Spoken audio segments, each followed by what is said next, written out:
Hello, everyone. Welcome to what is officially Currency Podcast 120. The goal of the Currency Podcast is to validate proof of work cryptocurrencies, validate content created currencies, raise awareness for creator audience dual ownership projects, reduce the pressure that AI generated images place on human artistry, and decrease the gap between the worlds of fiat and cryptocurrency. The Currency Podcast stipulates that 3 of its episodes will be tokenized by NFTs available for purchase on OpenSea.io. The episodes tokenized are the 3 removed from YouTube for violating community guidelines while episodes were still being created. Vaccine hesitant, R**tarded, and bad. These NFTs will have a large supply so that their collection simulates a cryptocurrency, and opening prices will be low. The Currency Podcast and its creator retain the option to tokenize more episodes than the original 3 in the future. This will only be done if it's determined that an increase in supply would benefit owners of the original 3 tokens. Opening prices for all newly minted NFTs will vary depending on perceived demand. Ownership of an NFT doesn't designate ownership of the tokenized episode. However, the collection of Currency Podcast and NFTs is an alternate means of ownership of the podcast that has the potential of being the most valuable form of ownership of the podcast into the future. This previous sentence is not an official stipulation, but an attempt to describe how NFTs themselves operate. The single unit of supply for the Currency Podcast is called the DOLO. D-O-L-O. For example, if the supply of NFTs for Vaccine Hesitant is 90,000 and the supply for Bad is 425, and someone owns 7 Vax Hesitants and 5 Bads for a total of 12, they own 12 DOLOs. This designation creates a price per unit, the same as other cryptocurrencies, giving the DOLO the chance to be officially listed at some point in the future. 5% of all original sales of each NFT will go to the Fiverr artist who created the NFT. This is to support human artists against the influx into the market of AI-generated images. So, I'll explain what that means during the course of this episode. The purpose of the Currency Podcast, it's like a Patreon. So I'll make NFTs available, and the same as a Patreon, as the audience, you can contribute to this project that I make because I'm selling NFTs, and then if somebody buys them, I get the money for that. But also you retain potential value of like ownership of the podcast in the future, like in the event that these things became popular or more desirable than they are now. So it's largely like the value of the NFT. Like obviously it's not likely that they'll have value, but you're throwing your money away if you contribute to Patreon. With this, you have the potential, you retain the NFT. Not that like, I mean, whatever. They're NFTs that are being made available that are tokenizing the episodes of the podcast. It's mostly just for fun. And it's, it's basically like a Patreon. And this is a cryptocurrency, but it's like, as it stands now, people don't see NFTs to be the same as cryptocurrencies. An NFT is basically like a cryptocurrency if you increase its supply. And within like the last year, OpenSea has made it available to increase the supply of any NFT you're selling to whatever number that you want. And so this is confusing to people because NFTs are non-fungible tokens, so they're supposed to be non-fungible, You're supposed to only be able to create one of them. However, as it turns out, it's not really like that for certain. You actually don't have to put limits on it like that. So like what I'm selling is a supply of NFTs technically, but they are it's a new option that actually most people don't use. Like most people are selling single NFTs. What I'm doing is increasing awareness for like NFT cryptocurrency crossovers, but an NFT is already a cryptocurrency. It's just a crypto with a supply of one. And so what I'm doing is making an NFT cryptocurrency, but this episode serves to explain that my podcast is a crossover between a fiat and a cryptocurrency, because fiat in Latin means let it be or let there be or let it be done. Fiat, like let there be this thing, let it be done that this currency exists. That's what it means for a fiat currency. And this podcast I make is really, technically speaking, is a fiat currency because it's a let there be, like me, I'm speaking it into action, and I'm saying officially, let this currency exist, this one that I made. And so it's a fiat currency already, and I'm the person who's authorizing it to be a currency, because that's the point of fiat currencies, is that they're authorized by like a government, that it is a fiat currency. It's dependent on commands made by the entity claiming ownership over it. So it's like the U.S. government owns they dictate that the dollar is current.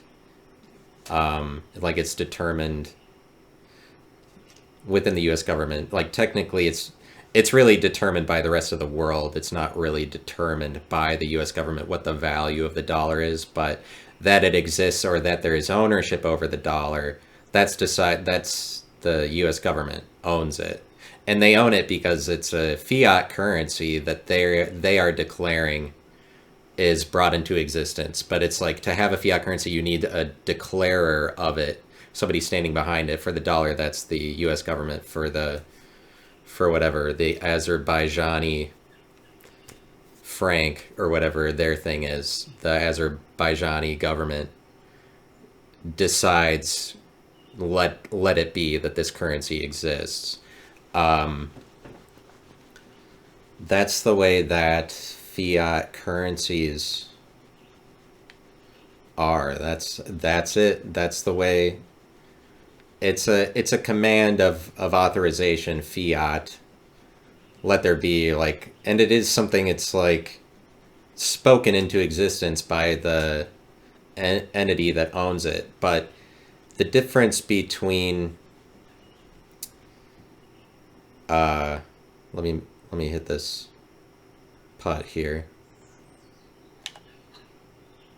Really, this is very official, and I know all of these things as a matter of fact, as you well know, but it's just that the difference between a crypto and a fiat is that cryptocurrencies tell you up front that they're encrypted.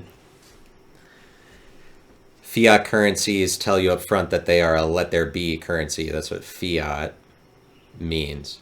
But a cryptocurrency goes in this other direction. It's this different genre of currency that is like, oh, this is encrypted.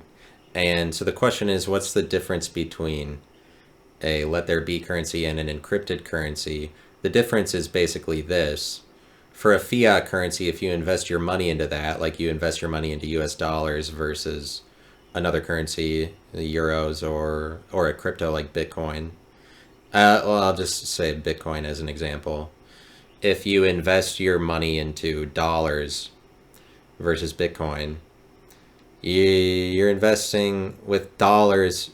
You are outsourcing your ownership for the currency to a different centralized entity that declares that that currency has relevance or that it exists. You're outsourcing ownership to an entity that has already proven itself to be a worthy owner in the real world. Like the US government has gained a lot of respect on the world stage in order to empower the currency that it has related to itself. And the currency is really a reflection of that. The United States is current in the world. So if you invest in dollars, you're saying that ownership for, like, ownership should be somebody else's responsibility. With the cryptocurrency, you own it. You retain the right of ownership, because what's at the heart of a cryptocurrency is a computer program that's written, and like to most people that is encrypted, because they can't read a computer program, first of all. Second of all, like it's like a language written to a computer, or like spoken by a computer. So it's like there are people who know the language, or potentially, but for most people it's like highly encrypted. But that's not really the most important part of it being encrypted. So it's like the thing that creates Bitcoin is like a computer program, but if you buy some Bitcoin, what you're buying is access to the computer program, essentially. Because you're buying some of the Bitcoin, what you are buying is access to the secrets of what makes Bitcoin what it is. And essentially the depths of those secrets are like you retain ownership of the Bitcoin. You have access to the program that creates the Bitcoin. Like owning Bitcoin is kind of like owning the program that created it, because the program is peer-to-peer, and this is the main significant functional advantage of a cryptocurrency, is that it's a peer-to-peer program. So it's like available to everybody. Ownership of it is available to everybody. It works like a word does, like the word understandable. Anybody can use the word understandable to describe any situation they want. It's an open source peer-to-peer transacted thing that everybody uses for free if they have it, if they want to have it in their repertoire. You can do the same with cryptocurrencies. You buy Bitcoin, you have access to, like, the program that creates Bitcoin, like is sort of the Bitcoin, but that's the secret. And it's really like so, and that's, so people say like you are the bank or whatever with cryptocurrency. Like what it does for you is that it makes you the owner. And so the question is fiat currency better than cryptocurrency or whatever? I believe cryptocurrency is better, because it depends on what you think the future is going to look like. But here's why cryptocurrency is better. It's because it makes you more current than if you own money in a fiat currency. Because a fiat currency is not dictated by you. Bitcoin and its ownership is dictated by the people who own it. So automatically upon owning some Bitcoin, you're taking part in the ownership of it, or like its existence, or that it is relevant or current is decided on by people buying it, and you're just like part of that automatically. If you invest in dollars, you're saying I don't want ownership of it. But it's like before cryptocurrency, the most relevant way to stay relevant was invest your dollars in a fiat currency. But since the game we're talking about here is currency, there's fiat currency. Fiat is a descriptor of currency. It's a kind of money, and crypto is a descriptor of currency as well, and it's a kind of money also. But the game is what one makes you the most current. And the fact of the matter is that you are more relevant if you are maintaining your own ownership in your assets and your money. And it makes you more, it makes you more current to own money in the face of like a giant corporate entity, a centralized entity that owns the money that you're investing in. If they have all of the ownership, they are more relevant than you are over your assets, your money. You're plugging it into this centralized entity that owns it. You're relinquishing ownership of it.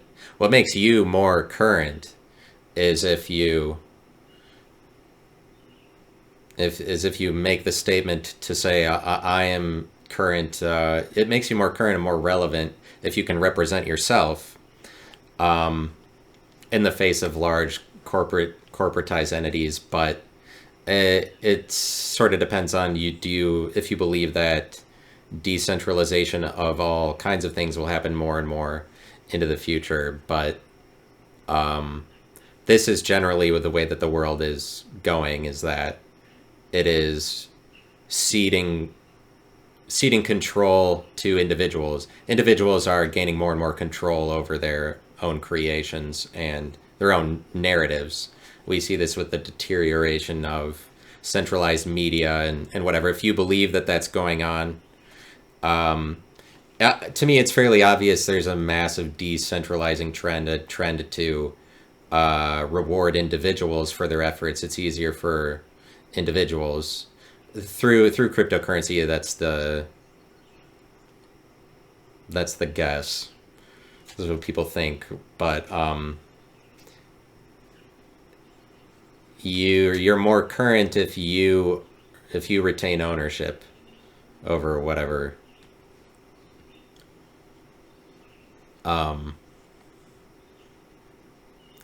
whatever that you own, because it's like not really natural to.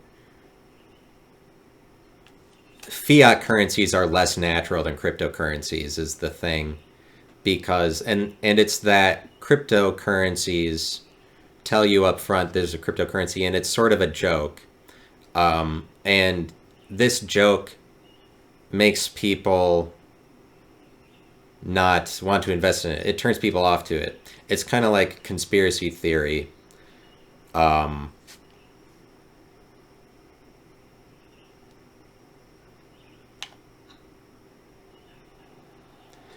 It's kind of like the word conspiracy theory, or the idea, which conspiracy theory, a lot of people are turned off to it just because they don't want to think about what's going on the other side of that with all the conspiracy theorists. But it's like all of the people that don't believe in conspiracy theory, they basically put all of the conspiracy theorists in one giant conspiracy.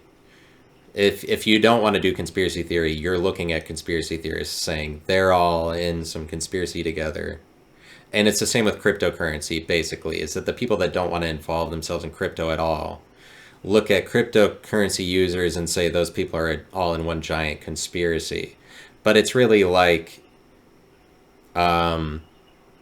these people are refusing the best options available to them to maintain relevance. Like stuff like this, like conspiracy theory is destroying mainstream narratives by presenting that there are very many alternate possibilities. There are very many different ways of describing how life is transpiring or whatever. But if you're on the outside of conspiracy, you're afraid of all of that. Basically, you just don't get the joke.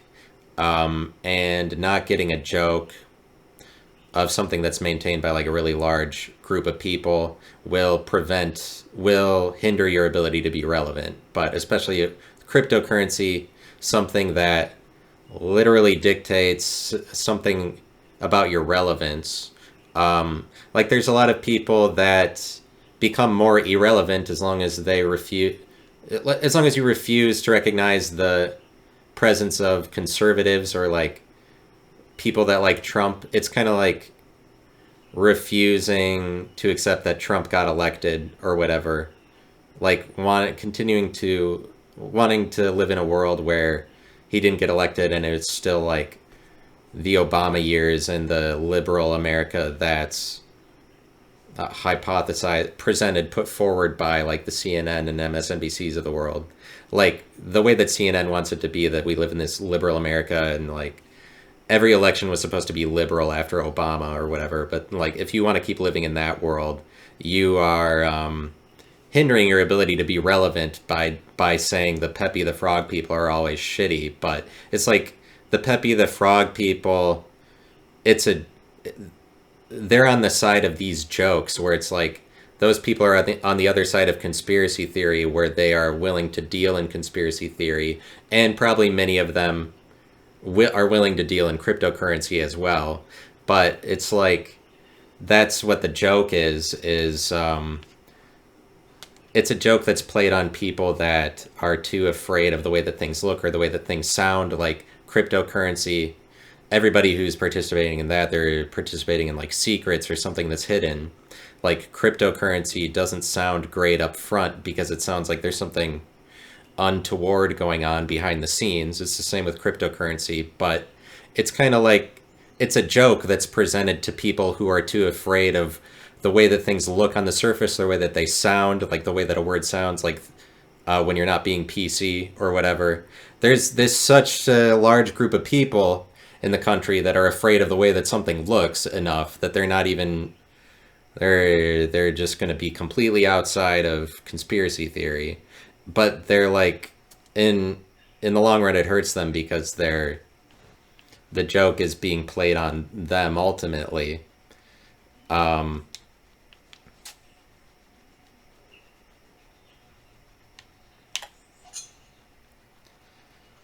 But it's like that with cryptocurrency, just the upfront word of it, crypto. It's that versus fiat. You would probably say like, oh, fiat sounds better because that just says let there be, than crypto.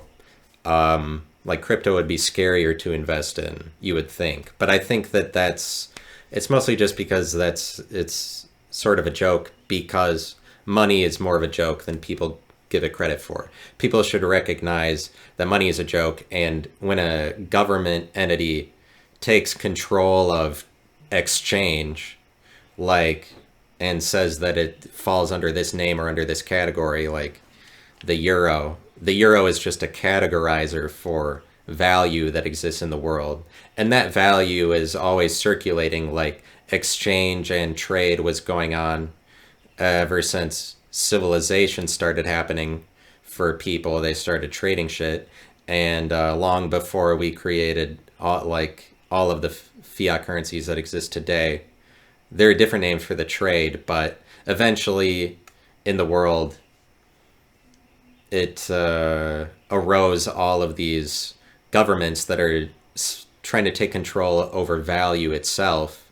But it's like the US dollar is just a category of value that you can put your money in, and then you can exchange it out of that category into a different fiat currency if you want. But it's really unnatural that anybody would come along and say we have ownership over value. It's like based on these parameters. Like when it's 5 of this, when you're investing it into this over here, into this category, it's called dollars, but then it changes names if you exchange it into a different category.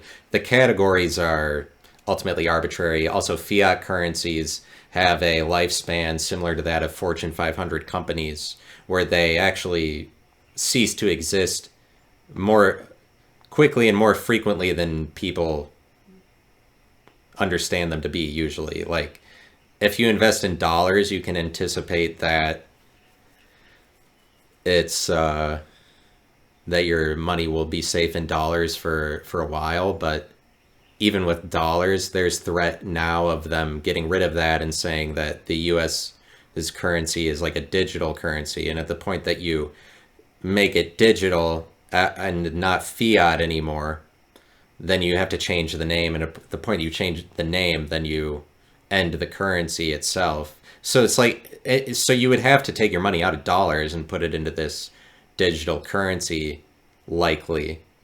And the digital currency would likely have a different name. And so at the point that you create a new currency, that's a new thing that you're having to sell to the rest of the world.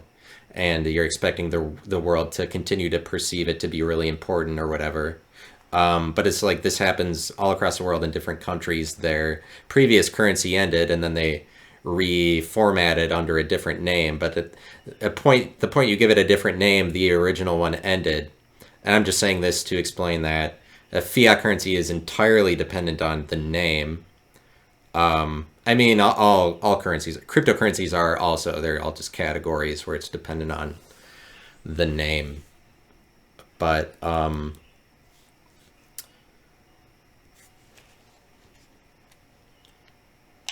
will continue to hit this golf ball that I'm hitting here. Oh, that one's pretty close. Got it within a foot. But crypto, it's just that fiat is kind of it's somebody saying they have ownership, and or that's what fiat is. But crypto is just telling you something different about currency. Like the money is already circulating. It's already going around. And for anybody to say that they have ownership is already unnatural. What's a more natural way of explaining it is like the people exchanging the money should have ownership over it anyway. It's not natural for these giant corporate entities to come in and say we have ownership over this huge section of value. It's under our name.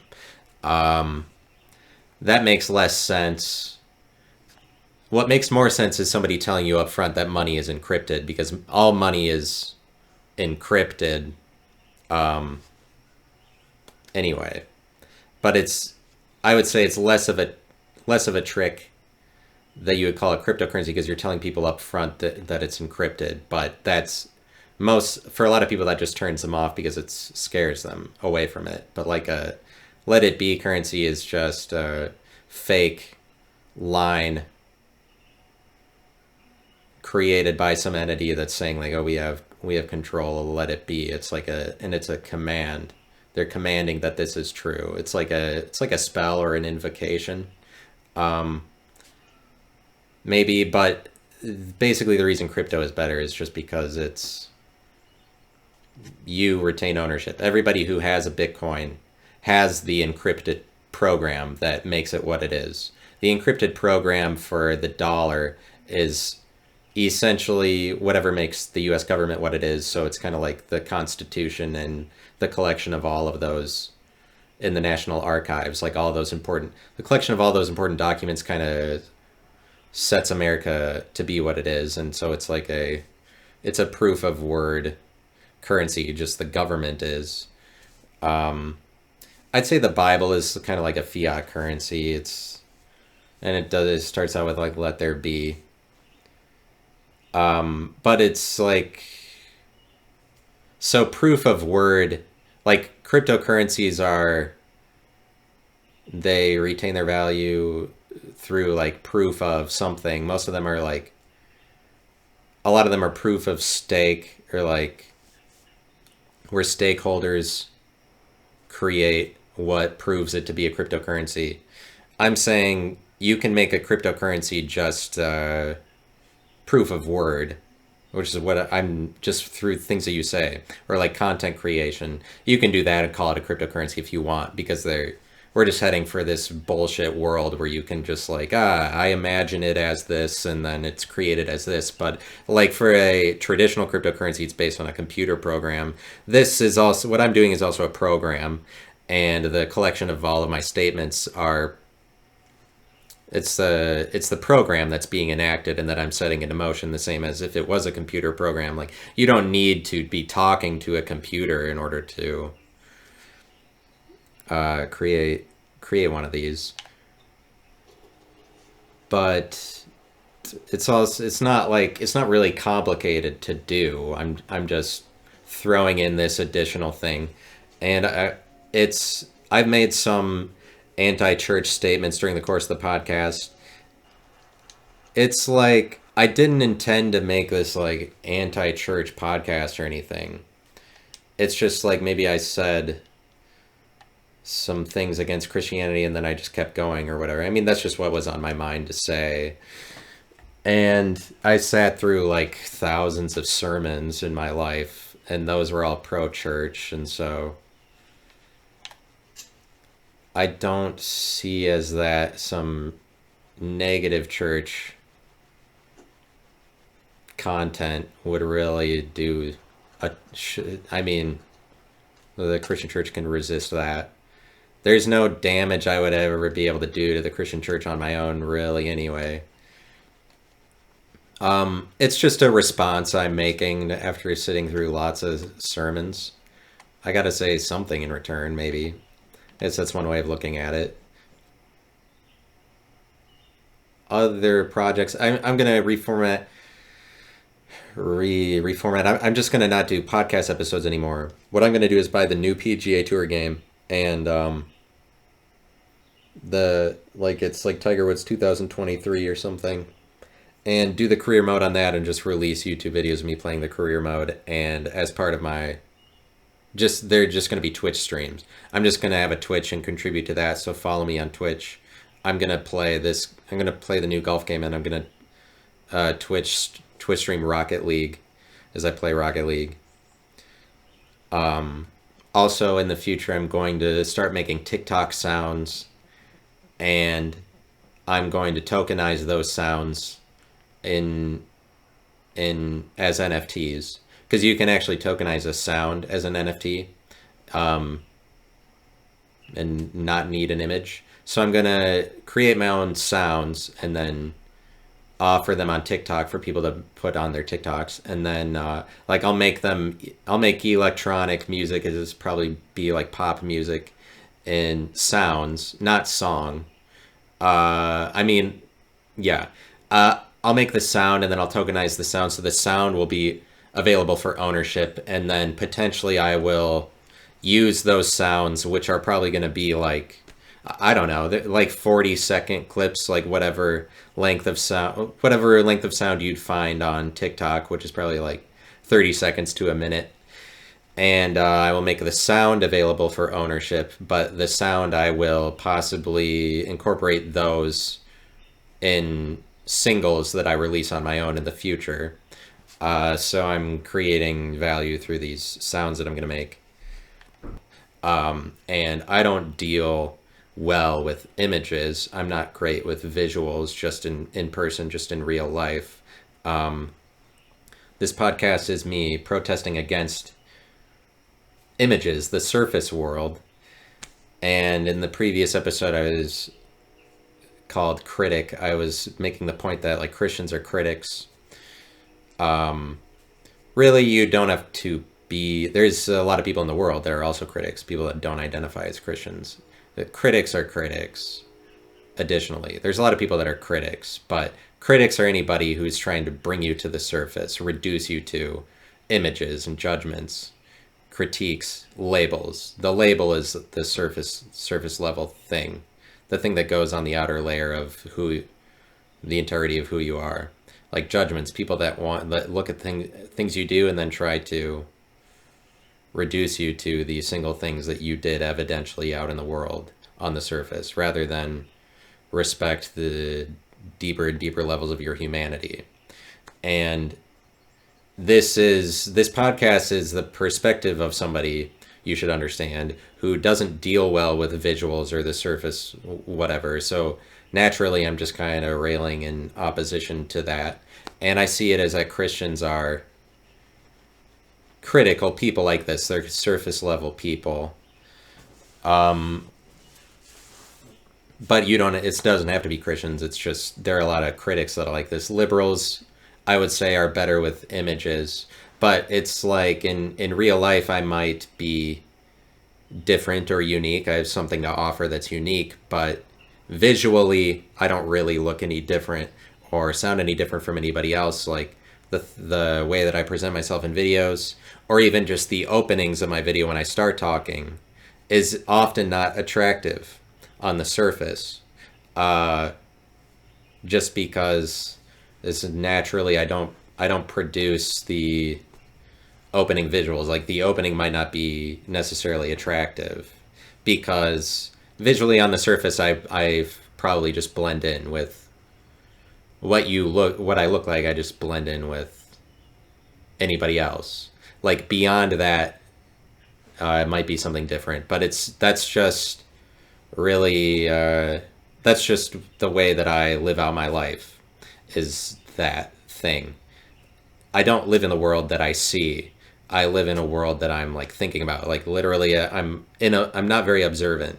I don't live in the world that's like right in front of my face or like reality. And it's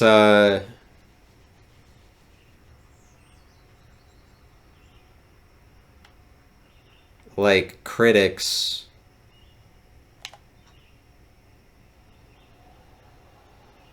What was I trying to say? I wanted to mention that it's like I can't create I should go to somebody else for images because I don't do that well.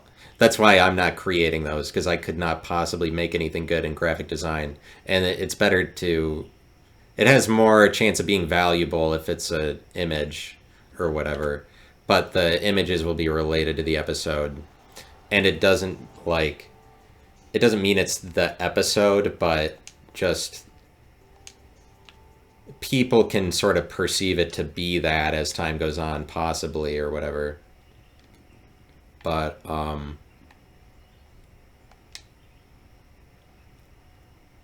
like Joe Rogan is, I feel like he might naturally be more of a radio guy. Like there's something in depth about him beyond the surface, but like on the surface he kind of blends in, or he's kind of basic. Like you would think that he is somebody who's good with visuals just because of how popular he became, but I think he owes that to the fact that he's able to surround himself with people that are good at visuals or good at creating thumbnails of his clips and good at creating titles for the clips of his episodes or whatever.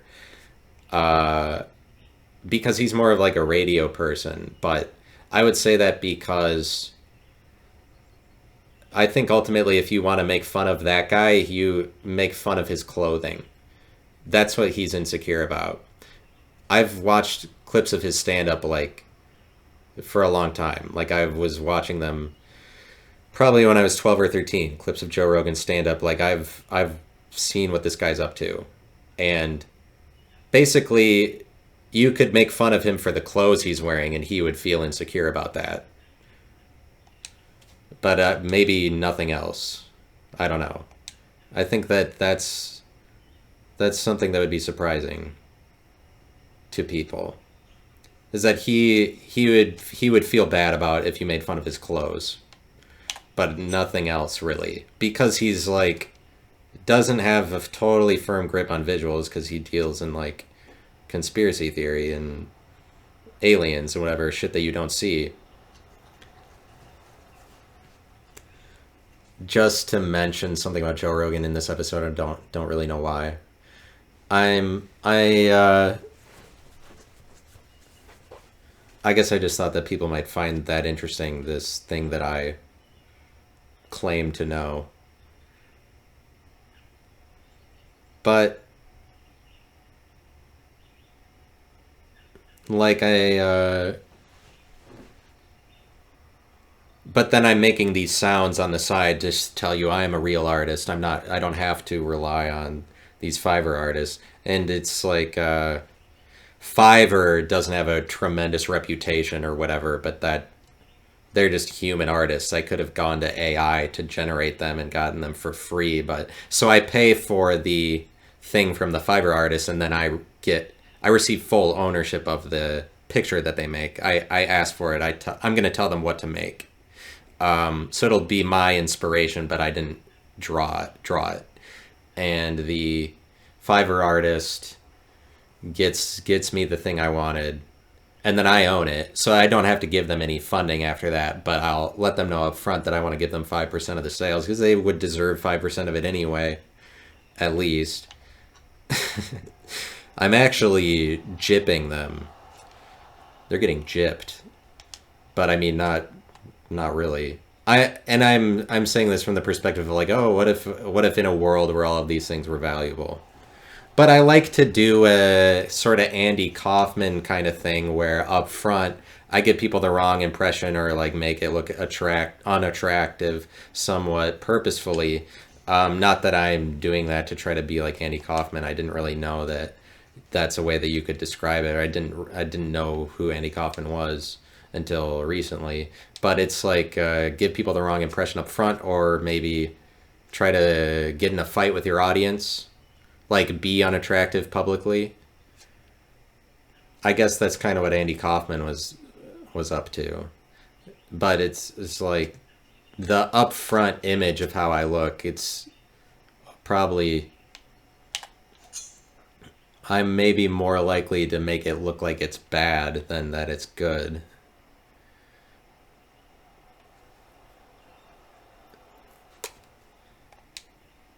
I'm like Andy Kaufman. That's how talented I am.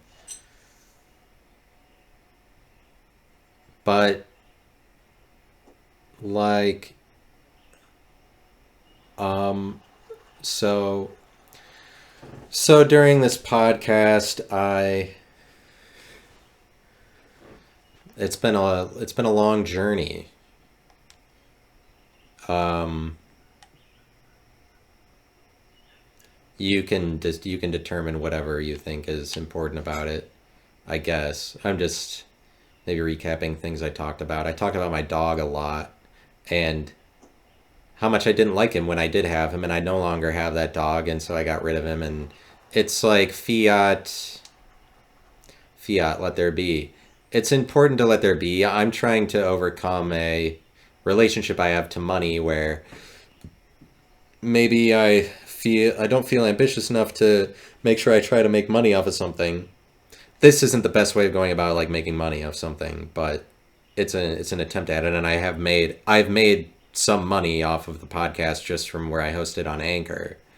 And all of my ads are removed now. That's not because of the anti-ad that I placed like a few days ago. A few days ago I recorded a different ad that was raunchier, and my listenership went up dramatically right after I did that, interestingly enough.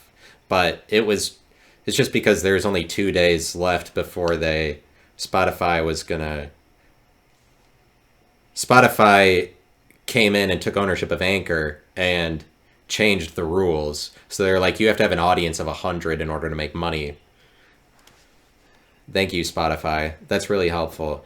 It's like YouTube bullshits me every day that I have my videos up there. They really bullshit the people who create the content and make them great.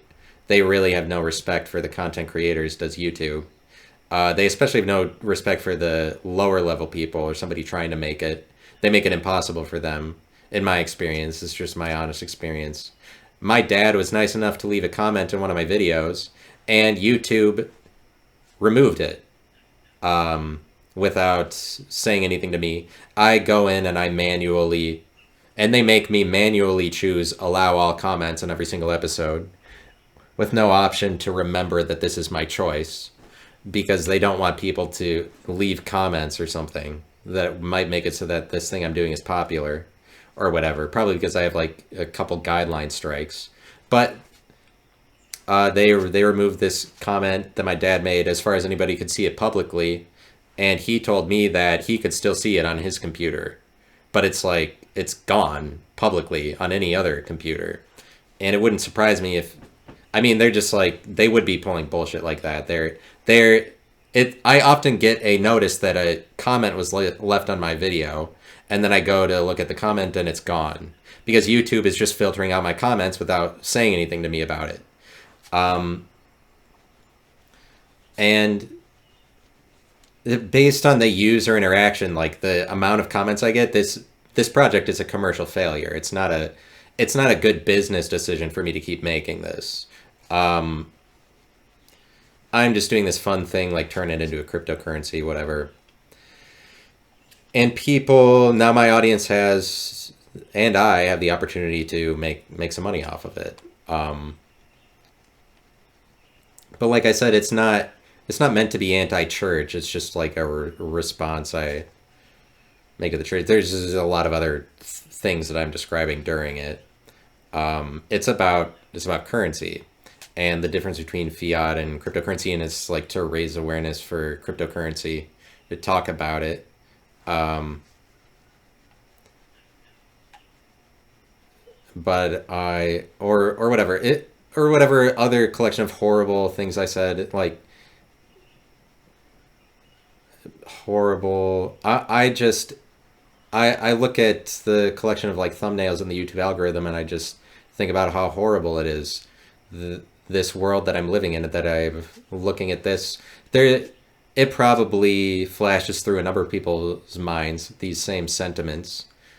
But I'm just viewing the world like that a lot. Like it's very horrible, but it's like it gives me peace, I like to go back to that how shitty all of this is, the world, how horrible it is, arriving at any individual place to do anything. Um, it's just treacherous, but like, uh, I don't know. They're like, I think when things are really horrible, though, what is scary to me about the world is just like critics. Um, People that make fun of you. That's what is not fun about the world. And I think that a lot of people don't like to mention it. Or people like to act like nobody is making fun of them anymore past a certain age. Like once you're old enough, people don't make fun of you, or it's like nobody can actually get to you. But it's like it's really kind of like always like that in the world all the time, is that people are making fun of you. Um, Everybody's trying to be current, and people use different labels to be current. Some people think that being the label is what makes you current. I think that you would go wrong to do that. It's like, what makes you current? How do you avoid where like, oh, the world passed you by, or like technology, like the kids these days are all so internet savvy, I could never be as relevant as that, or whatever. Um, like, I think what makes you current is doing things actively, the way that currency is, the way the money is already in motion. Like, money is already in motion. It's like a government coming along and saying, we own this thing that's already moving around, already circulating. Is It's stupid to pretend that a government would say, let it be current, when it's already current. Its money is already in motion. Shit is already in motion. I think that you will gain a major advantage in being current over other people, as long as you like are an active participant in things rather than a consumer. Like, I think that you have an advantage, or a better chance at being current, if you make a podcast, than if you're like sitting around just consuming entertainment all the time. And it doesn't have to be making a podcast, just like anything. Being involved in local clubs, doing shit, or just hanging out with lots of people, doing things actively in the world makes you current. I would describe this as exformation in comparison to information. You can't just sit around gaining information all the time, like sitting on your computer all the time. You need the same as you need to exhale, you need X forming of information, or a chance to puke back out information that you've received. Like, I feel like the only antidote to too much information is like doing something in the world. X formation. X formation describes nebulous or amorphous things, like granting yourself the opportunity to go in very many different directions, rather than being informed with specific bits of knowledge. Like, X formation is, you're doing something in the world, you don't know how it's going to go. Like, a conversation with somebody is X formed, like it's free form, because you're improv, like you're just saying whatever. It's important to have a high certain amount of X formation in your life to combat information. But like, I think that you're current as long as you're in motion a lot, the way that money is. Um, Not that it would make you internet savvy, but that's just to say, like, an 80-year-old who didn't grow up with the internet, it doesn't make them irrelevant just because they don't know the internet. What makes them irrelevant is that they can't walk or something. Um, no, that's not what I mean. Like, what would make you irrelevant as an 80-year-old is if you think you have to subscribe to a set of images that people think an 80-year-old ought to look like. Like, if you have to become the grandpa and like then and just like try to perform to that role, try to perform to a set of descriptions you've heard about it in the past or whatever. If like anytime you're trying to perform to a label, I think you're becoming more irrelevant, because what's more relevant is just because it's more stagnant when you have to be stuck in singular instances, singular images like that. It's more in motion if you're who you are, that's just free form. Like that's just improv. If you think you have to kind of like look a certain way, I think that's always what makes you not current, I think. I mean, I don't know for certain or anything. It just seems to me like if you're doing things actively, you're not going to care about all that bullshit. Like, you're not going to get sidetracked with all of this label critical bullshit where you think you have to look a certain way to be relevant. It's not really that. I mean, if you just live in a world where you're ignoring that debate, you could probably help yourself out. But I'm just, during the podcast, I'm bringing up the different descriptors that people have, and people maintain their relevance through different identities. And what's scary is critics, to me, people who try to bring you to the surface. And I think in the world we live in now, centralized narratives are going away, either from media entities or from movies.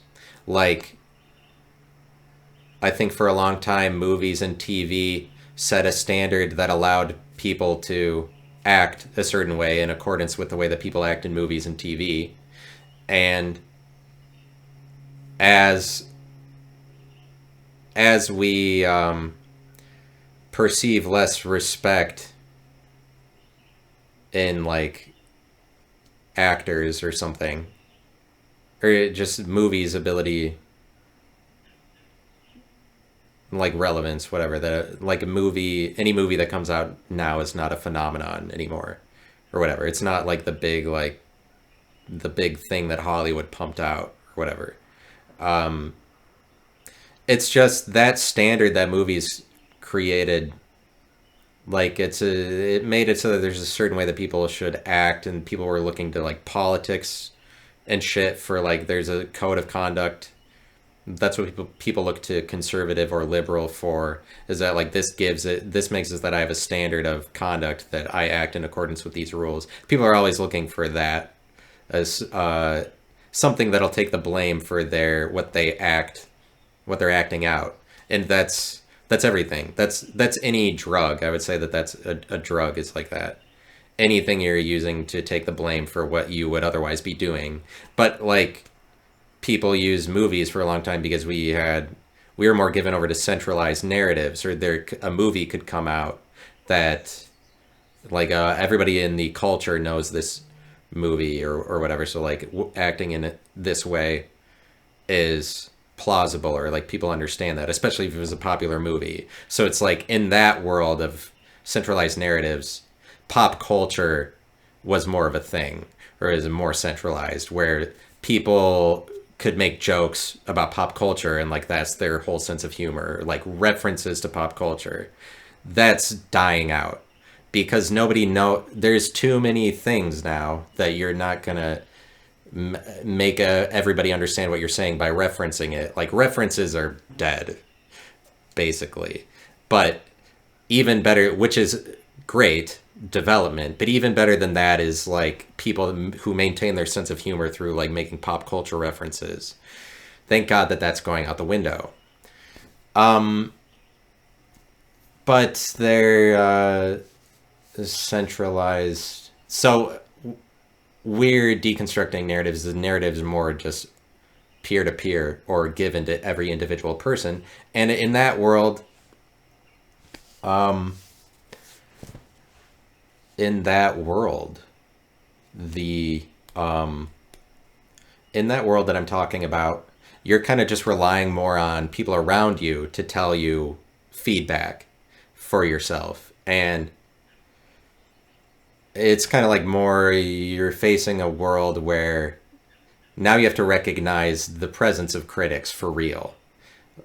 Because I think you have to rely on people around you in person to person for what the narrative is, or like to check up on yourself more now that there aren't centralized narratives as much to help you guard against that. But like, I'm talking about the liberal media, CNN and whatever.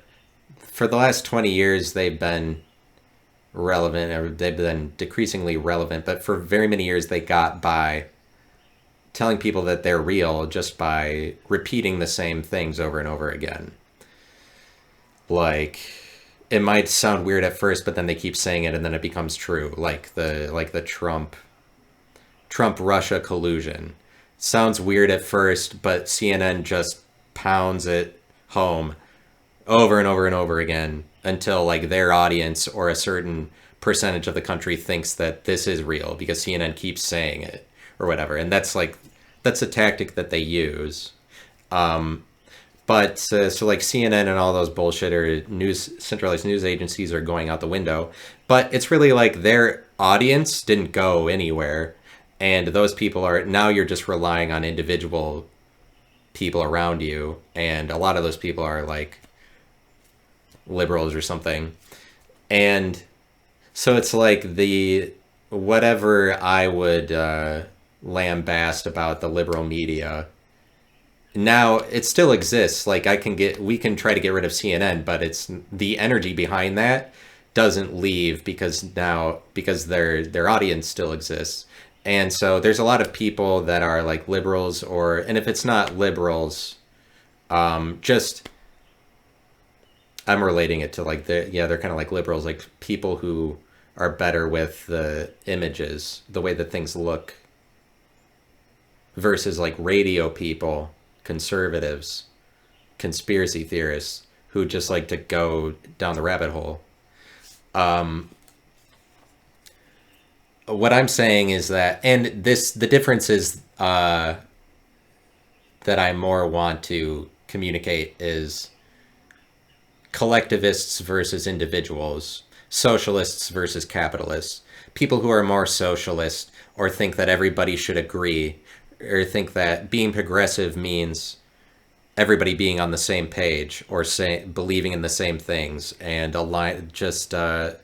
believing in reality, believing in science, things that are obvious, because obviously we all want to do good, and obviously we all are, or it's like as if there's some obvious explanation for what is good, or it's like it's progressive to think that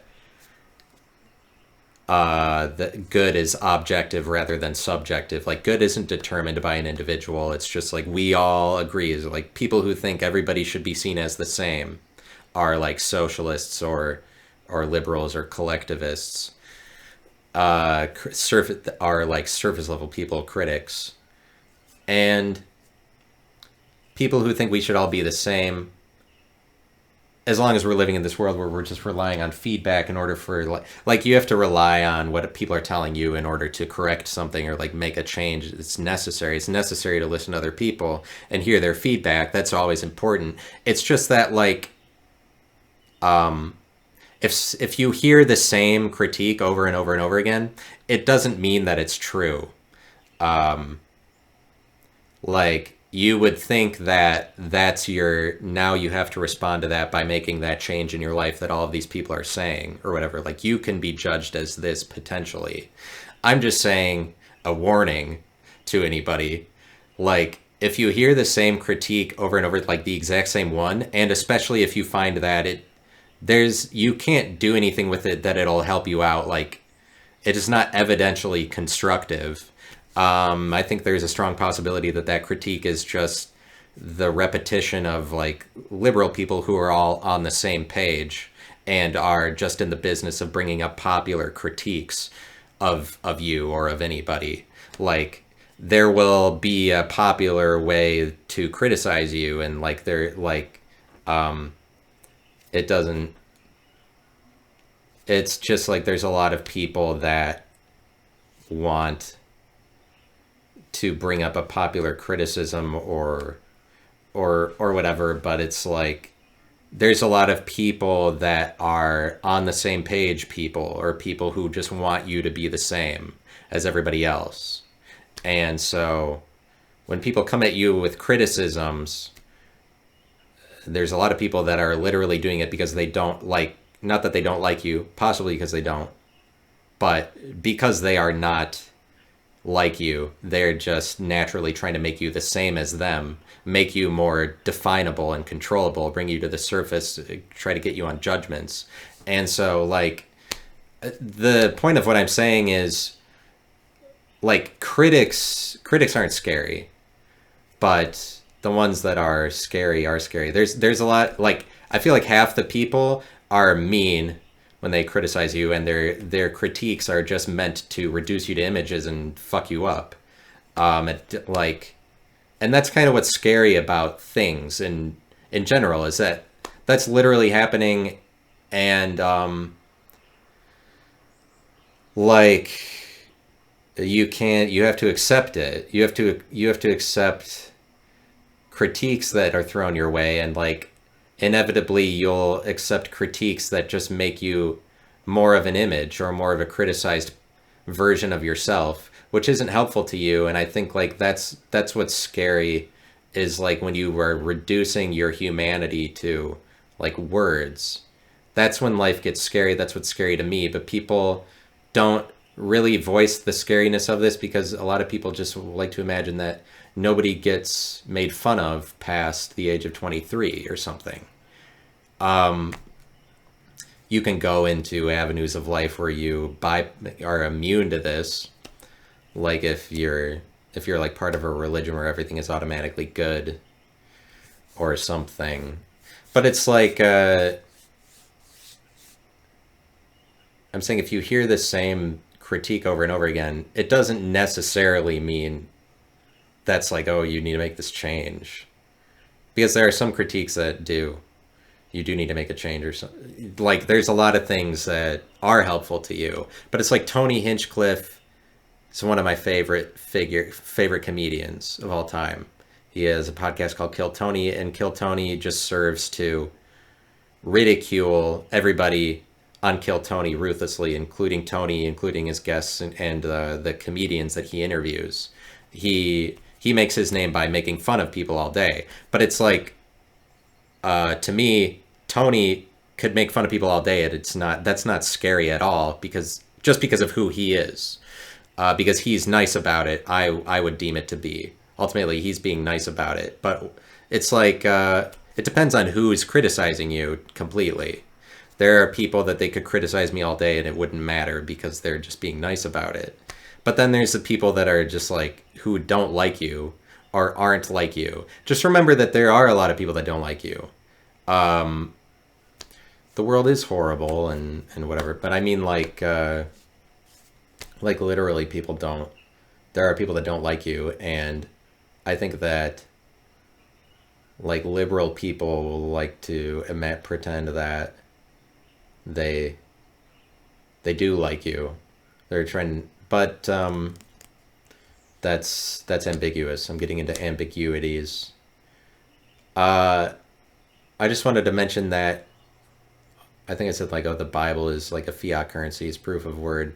The Bible is very encrypted because it has a collection of a ton of analogies and parables and stories that like people through the ages have created thousands of interpretations off of. That's extremely encrypted.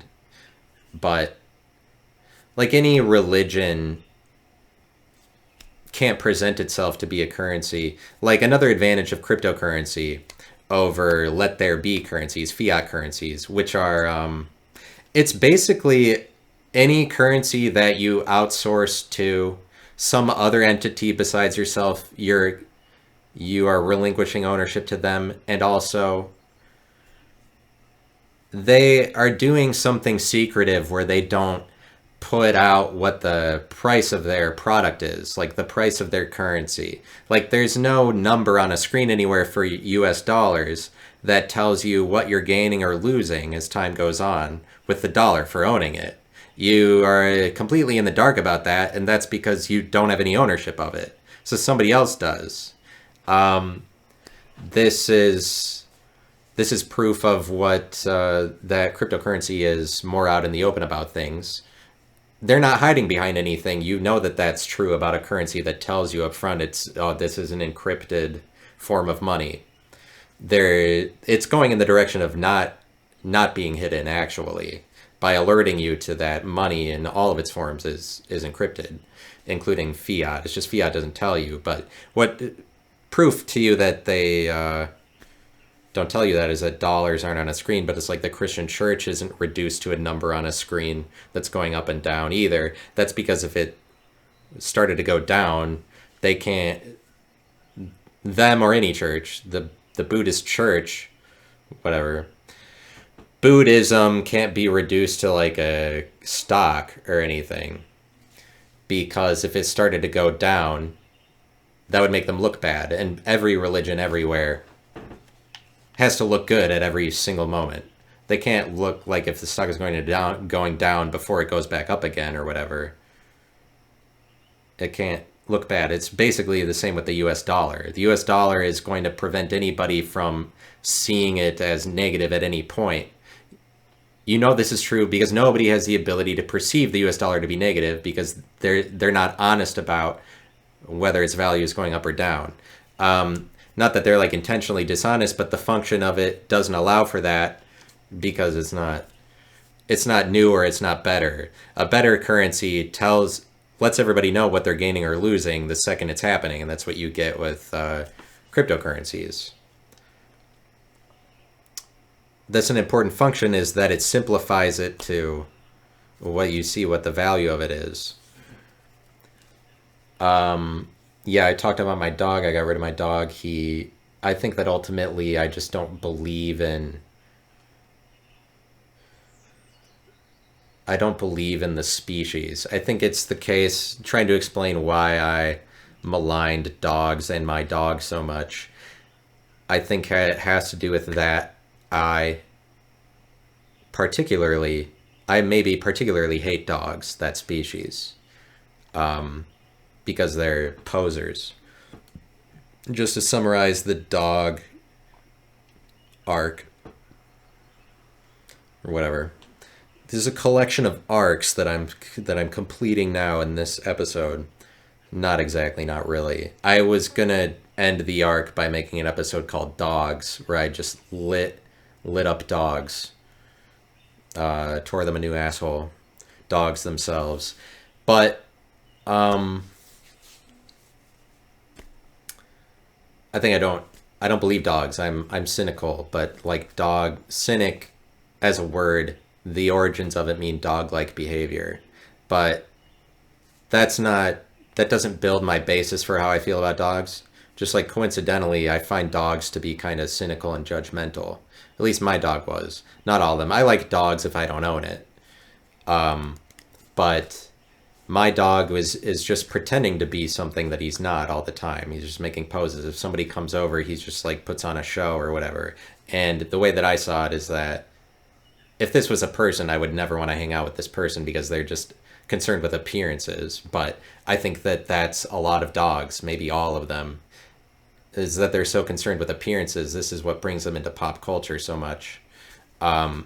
Because the animal that you see on the news the most is dogs that they run stories about. The animal in your YouTube algorithm that people are making funny videos about or anywhere, TikTok, are dogs. Dogs have a strange mastery over visibility, being visible. Like, just the fact it's factual because they, better than any other species, they've ingratiated themselves with humans in order to appear in front of humans. But it's like humans humans are more concerned with appearances than dogs, but dogs is like the second most concerned with appearances species, and they appear a lot. They have some sort of mastery over visibility, but I think this makes them superficial, like endlessly. Like there's this dog in my apartment complex that will come out and bark at me whenever I go to my car, and the look on this dog's face is like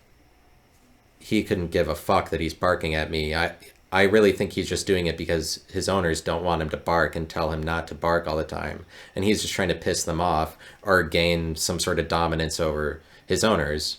To do it, like dogs are always doing what you tell them not to do, like no matter what. But it's just like they're not nice. I don't think. I think they just like to fuck with their owners and try to be like possessive. Like you tell me not to do this, well, I'm going to do it anyway because it's basically I own you. You give me all of my food or whatever. Like the dog doesn't care about me. Like maybe he wants to look more threatening to me, but I think it's just so his family hears it.